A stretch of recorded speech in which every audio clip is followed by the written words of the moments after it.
Halo pemirsa, jumpa lagi dengan saya Argo Pratomo Nugroho. Kali ini spesial saya hadir ke ruang handphone dan smart televisi Anda. Saya sengaja menemui sahabat advokat. Sebetulnya beliau ini sudah lumayan senior ini, Mas Priyana Suharta SH. Selamat berjumpa Mas Priyana. Selamat berjumpa Mas Argo. Selamat siang. Mas Priyana, ini saya sudah cukup lama sebetulnya mencari-cari Anda ini, dan baru sekarang ini ada kesempatan untuk menanyakan kepada Anda tentang konstelasi hukum belakangan ini. Menurut Anda seperti apa, Mas?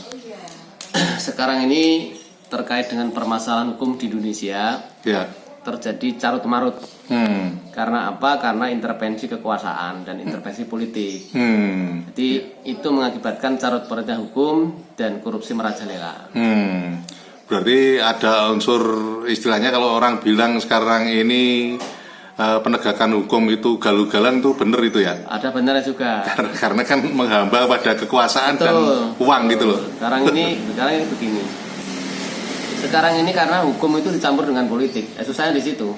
Artinya tidak mandiri sendiri hukum lah. Keterjadian seperti ini, akhirnya seperti ini. Tidak hanya secara nasional, tapi di daerah-daerah pun juga seperti itu ya. Sama. Namun demikian begini, secara umum sebetulnya penegakan hukum itu meningkat. Dalam arti di era sekarang itu keterbukaan dan penegakan hukum sebetulnya meningkat. Namun demikian karena perilaku korup itu sudah menggurita sekian lama, sehingga akhir-akhir ini munculnya itu karena mulai keterbukaan hukum. Jadi pemerintah negara sudah mulai terpanggil untuk melakukan tindakan-tindakan hukum terkait dengan perilaku korup itu. Ya secara otomatis semua muncul. Sebetulnya penegakan hukum sekarang mulai bagus sebetulnya. Gitu ya? Mulai terbuka sebetulnya. Demikian karena memang yang namanya perilaku korup sudah menggurita. Itu seperti ini. Artinya kalau dulu diam-diam atau delik-delikan itu, sekarang mulai terbuka gitu ya? Mulai terbuka. Artinya hukum mulai terbuka dan penegakan hukum mulai bagus. Era sekarang ini jauh lebih bagus dari era-era sebelumnya. Ya. Namun demikian seperti yang kita katakan tadi, karena memang perilaku korup itu sudah menggurita lama, sehingga seolah-olah sekarang itu sana sampai perilaku korup meningkat, sana korupsi di kanan kiri, sebenarnya sama aja dari dulu. Cuma sekarang karena ada keterbukaan, ada penegakan hukum yang mulai keras yang dilakukan oleh pemerintah, artinya banyak yang tertutup selama ini terbuka. Seolah-olah perilaku hukum itu korup, sebenarnya tidak. Hukum sekarang lebih bagus daripada yang kemarin-kemarin. Kalau Mas, terakhir Mas, Anda sebagai seorang advokat, apa yang harus Anda lakukan sebagai salah satu penegak hukum ini?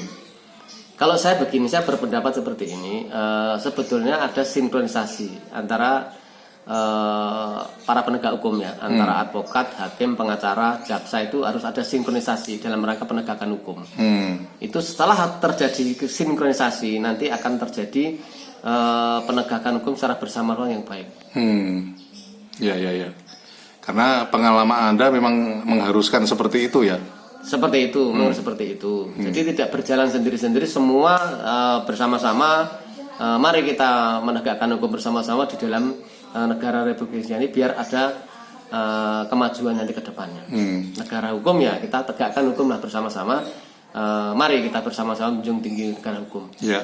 Tapi menurut Anda menjaga marwah advokat perlu nggak itu? Perlu sekali. Sekarang ini banyak advokat yang ikut melakukan korup. Lah ini celakanya di situ. Ikut melakukan suap. Lah ini seperti itu. Ikut bermain masuk dalam mafia peradilan ya. Justru malah merupakan bagian. Lah ini celakanya di situ. Iya. Oke, terima kasih Mas Priyana. Nanti lain kali saya akan datang lagi. Terima kasih Mas. Terima kasih Mas. Nah pemirsa, akhirnya saya Argo Pratomo Nugroho undur diri dari ruang handphone dan smart televisi Anda. Argo Pratomo Nugroho terus memberitakan, Anda yang bijaksanakan. Sampai jumpa.